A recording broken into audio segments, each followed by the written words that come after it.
Ginisa si Leocadio, pinamag yung ating Pangulong Bongbong Marcos, pinahiya sa investigasyon at sabihin ba naman na mahirapan niya na matupad yung 20 pesos per kilo ng bigas. Pahamak sa buhay po. Tanggalin na ninyo yan si Leocadio Sebastian. Ayaw man yata na magtrabaho. So sabi rito, Intelligence Group Deputy Commissioner Joby Max Oy underscored the role of the Bureau of Customs in the administration thrust to get to the bottom of hoarding that drives up the cost of rice in the market. Kayo naman po sa Bureau of Customs, sipag-sipagan naman po ninyo yung trabaho ninyo. Di ba? At dalas-dalasan ninyo yung mga raid sa mga bodega. Huwag yung pinapaabot muna ninyo sa 60 pesos yung... Wala mang shortage. Dapat regular yung inyong inspection. Hindi yung pinapaabot muna ninyo sa 60 pesos yung kilo ng bigas before kayo na aksyon. Di ba?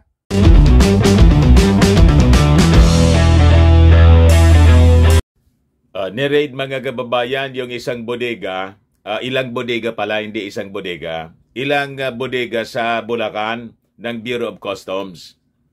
Kasama si House Speaker Martin Romualdez.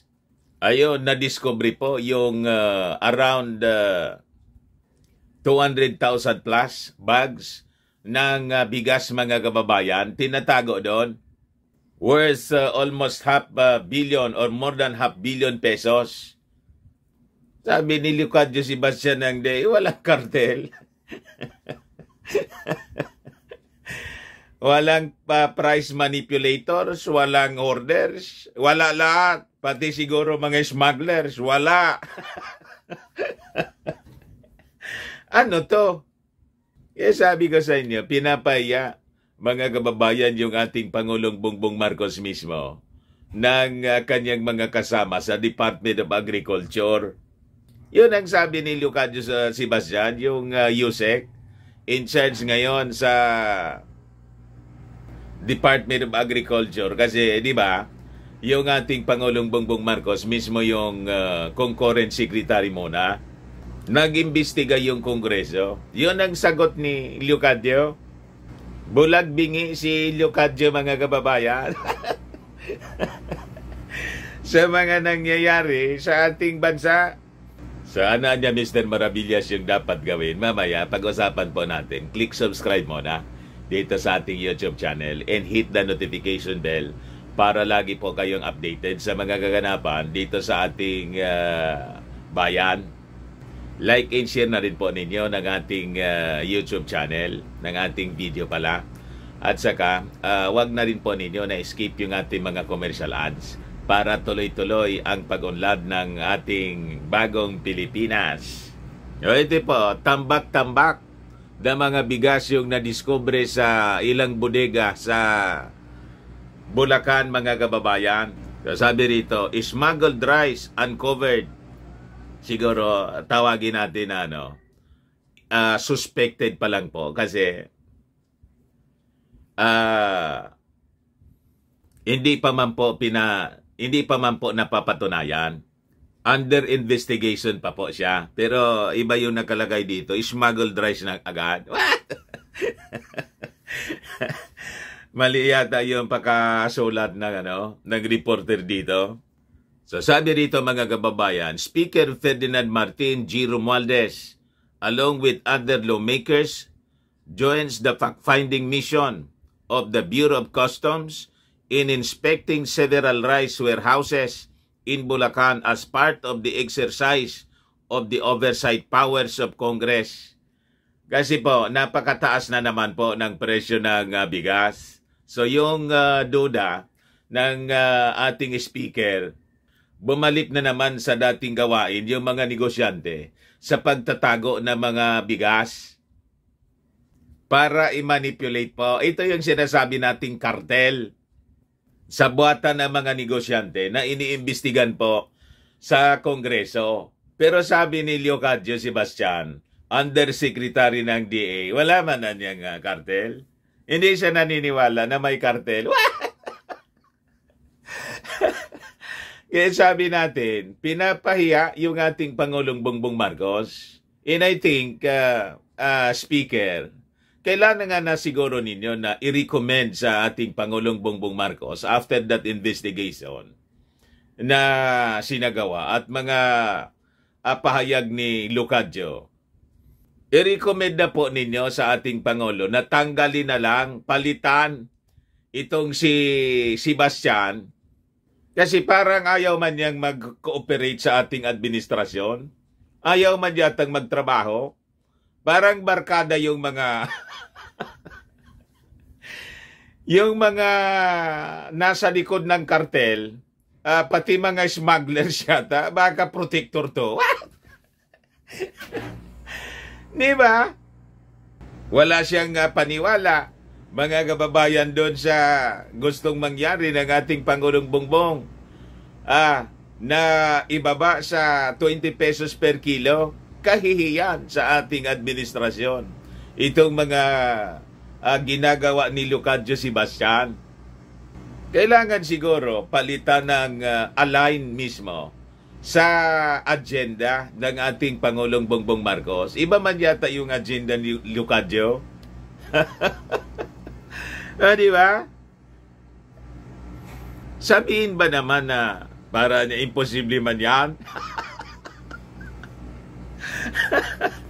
Ito yung patunay, mga kababayan, ni-raid ng ating mga authorities ng Bureau of Customs.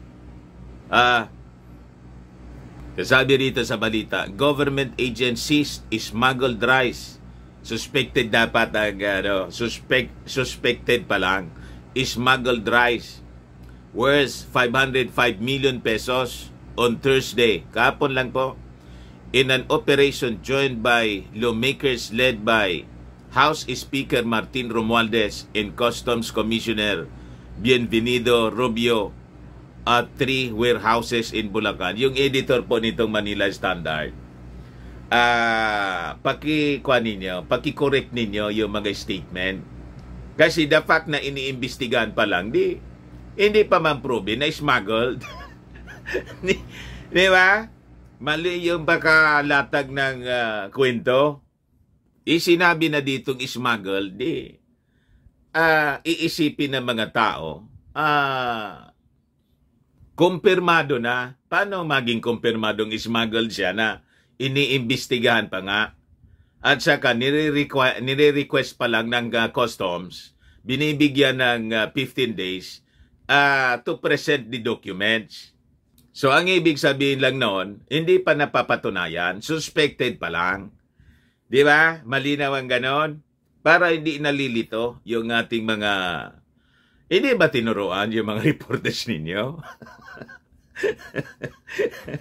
Na dapat ganon yung tawag. So, kasama mga kababayan yung Speaker of the House, si Speaker Romualdez. May oversight function kasi sila.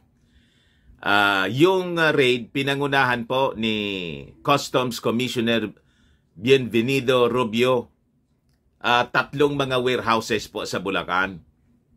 The warehouses owned and operated by Great Harvest Rice Mill Warehouse, San Pedro Warehouse, and FS Rice Mill Warehouse are located inside the Intercity Industrial Complex in San Juan, Balagtas in Bulacan, were found to contain about 202,000 sacks of imported rice from Vietnam, Cambodia, and Thailand. So sabi ni Rubio, I have ordered the owners of these warehouses to present the necessary documents that will support its rice importation, as well as the amount of rice they have been keeping in these warehouses, sabi ni Rubio. Kaya siya pinagdududahan na smuggled kasi wala pa man po na ino-authorize yung ating gobyerno na mag-import. Pero mayroon na sila na mga imported. So, malamang sa malamang, mga smuggled nga ito. Pero hindi pa po napapatunayan kasi pinapapresent pa nga lang. Kaya ang dapat natawag dito, suspected pa rin. Tama pa, mga reporters ng Manila Standard? So sabi rito sa balita, Rubio thank Romualdez and Representatives Erwin Tulfo, Wilfrido Mark Inverga, and Ambrosio Cruz Jr. for joining the inspection at the establishments.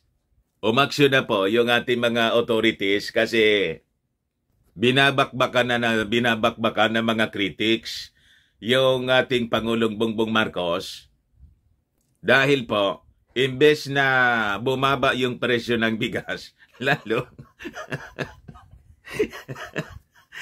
lalong lumipad at walang aksyon na ginagawa yung kanyang departamento. Yan tuloy, lumalakas yung panawagan na bitawan na ng ating Pangulo yung DA as secretary, mag-appoint ng full-time na DA secretary.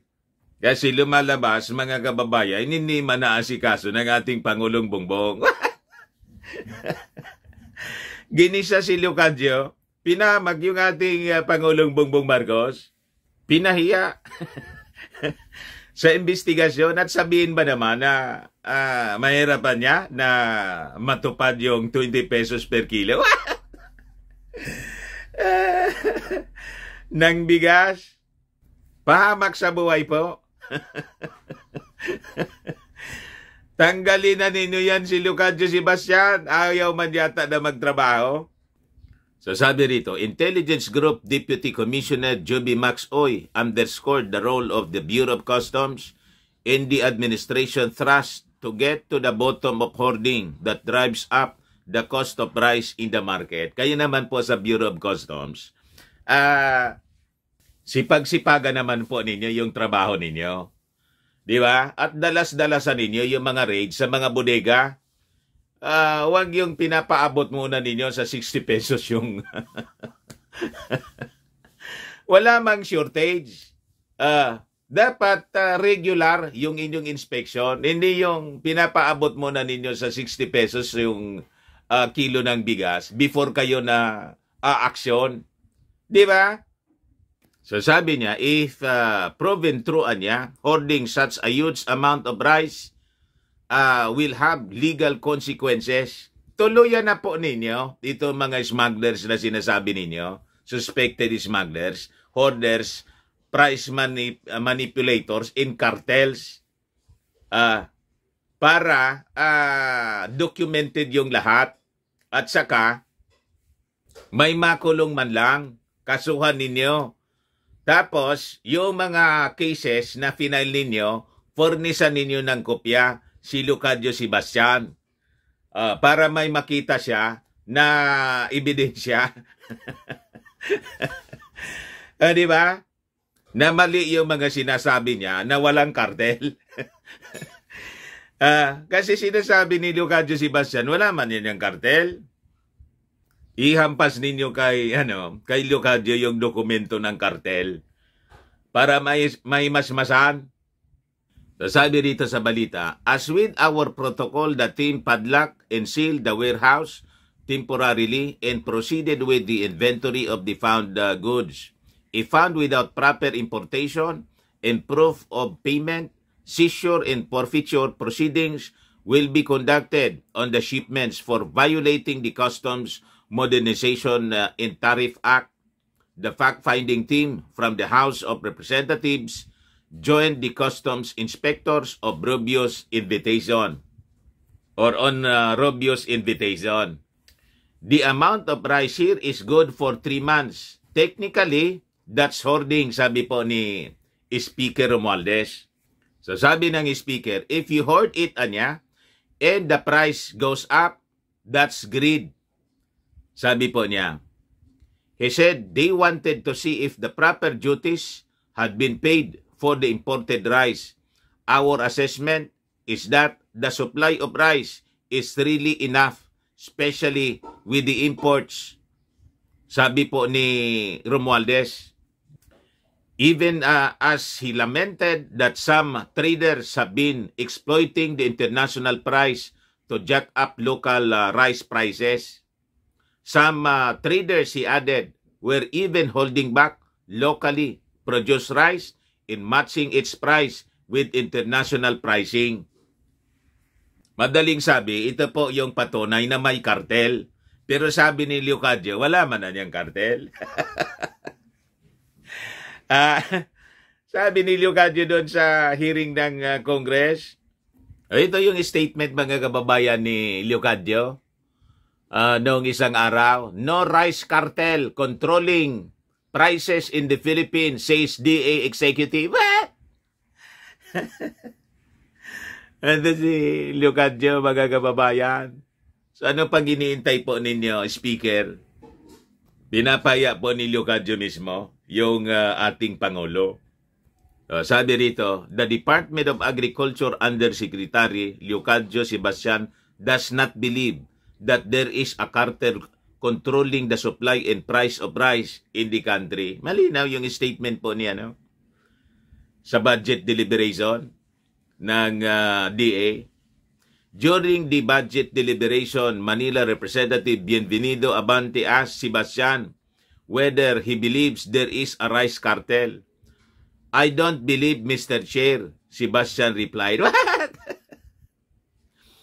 Abante said Sebastian's belief contradicts the stance of the Philippine Competition Commission, which asserts the existence of a rice cartel in the country. Ang mga magsasaka ay napipilitang ibenta ang kanilang ani na palay sa napakababang halaga, minsan hanggang 14 pesos or 10 pesos a kilo dahil ito ang presyo na ipinipilit ng mga palay traders. Kaya siguro kinakailangan, Mr. Chair, maging aware ang DA na mayroong rice cartel.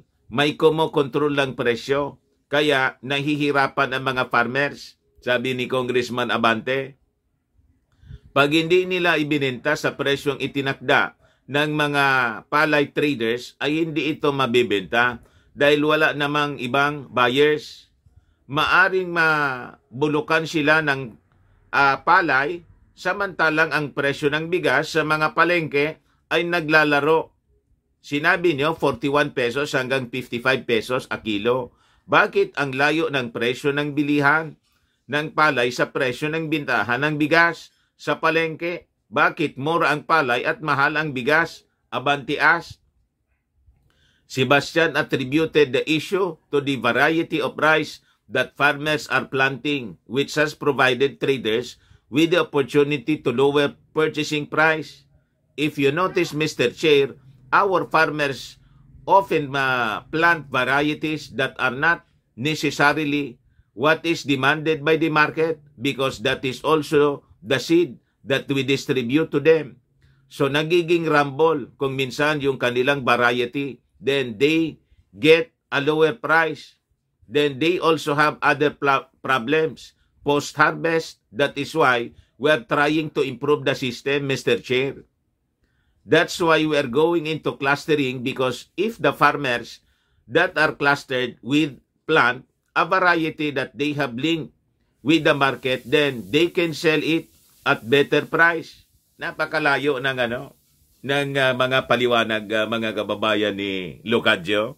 Iniiwasan niya yung natumbukin yung problema kung bakit tumataas yung presyo ng bigas, na may nagkokontrol na kartel, may nag-manipulate mga kababayan. O ngayon, sabi rito ni Speaker Romualdez, we call on our Raisar, si Yusek Sebastian ng DA. Yun po ang hangarin po ng ating mahal na Presidente, President Ferdinand R. Marcos, na ibaba natin yung presyo. Let us follow his policy. So we are calling on Yusek Sebastian. Siya ang in charge sa rice. Yung ginagawa natin, sana tutukan talaga yung sapat na supply at ibaba kaagad ang presyo. Hindi po madadala sa panawagan nitong si Leocadio Sebastian. Gamitan na po ninyo ng kamay na bakal, ipatanggal na ninyo, palitan ninyo ng gustong magtrabaho at aligned doon sa policy ng ating Pangulong Bongbong Marcos. Yun ang dapat ninyong gawin po, Speaker. Pag hindi po ninyo yun ginawa, backfire yun po sa inyong administrasyon. Masisira yung ating Pangulong Bongbong Marcos. Magkakaroon ng bala itong mga critics niya para banatan ng banatan yung ating administrasyon at palabasin, Mr. Speaker, na yung ating Pangulo inutil. Di ba? Tuwang-tuwa niyan yung mga kasama ninyo sa Kongreso, yung mga militant congressmen. At doon sa Senado, tuwang-tuwa niyan si Risa Hontiveros, saka si Coco Pimentel. Gagamitin nila itong issue laban sa Pangulo para po sila sumikat. Politika po. Lalo't palapit ng palapit yung midterm election. Yun ang gagawin nitong mga nasa oposisyon, yung mga critics ng ating Pangulong Bongbong Marcos, unless umaksyon siya laban dito sa inaction na ginagawa po ni Leocadio Sebastian. Total overhaul yung I think kailangan dyan sa Department of Agriculture kasi karamihan dyan kasi matitigas yung ulo kasi nakapag-establish na yata ng magandang relasyon dito sa mga smugglers. May maganda yata silang relasyon sa kartel mismo ng bigas at iba pang mga produkto. Tama po mga kababayan, yung ating suggestion. Ayun man lang po. Baka lang gusto ninyo pong i-try ito. Firmax Firming and Lifting Cream. Pinapahid po sa mga pulses and affected area. Mainam po sa paninigas ng mga kaso-kasuan. Ito naman po, Automax Radiant Serum. Sa mukha naman yung application. Anti-aging po siya. You will look 10 years younger than your age. Sa mga cancer patients naman po, baka lang gusto ninyo itong itry. Ning siya Red Mix Fruit Drink. Hindi man po siya gamot. Food supplement siya. Kaya lang, gawa siya mga kababayan sa goji berry. Yung goji berry may anti-cancer properties. Ayos. Yung mga inquiries po ninyo, dumiritso na lang po kayo sa aming messenger sa Facebook para masagot namin agad. Ako po si Dante Maravillas. Bye-bye po. God bless.